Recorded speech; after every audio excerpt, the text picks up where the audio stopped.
देवाचे उतर ह्या नियाळ माळांत सगळ्यांक तुमकां माया मोगाचो येवकार। मोगाळ इश्टानो, आयच्या शुभ वर्तमानांत आमी भागयां आयकता। ही भागयां लुकाच्या शुभ वर्तमानांतली। हाचे दुसरे एक रूप आमकां मातेवाच्या शुभ वर्तमानांत वाचूंक मेळटा।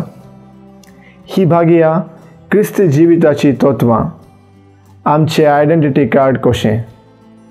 हांचे वरवीं आमी क्रिस्ताचे पाटलावदार म्हूण आमकां वळख मेळटा।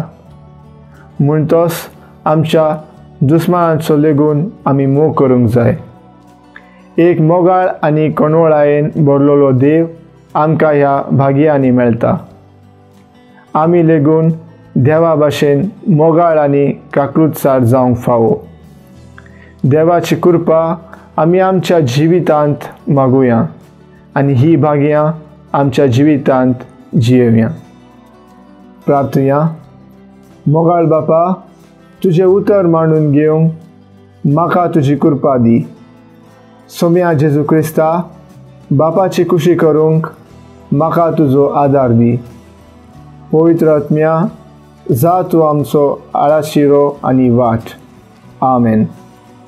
म्हजे बराबर तुमी देवाचे उतर नियाळ्ळे देखून देव बरें करूं। आमी परतून मेळसर खुशाल राव, भरवशान राव।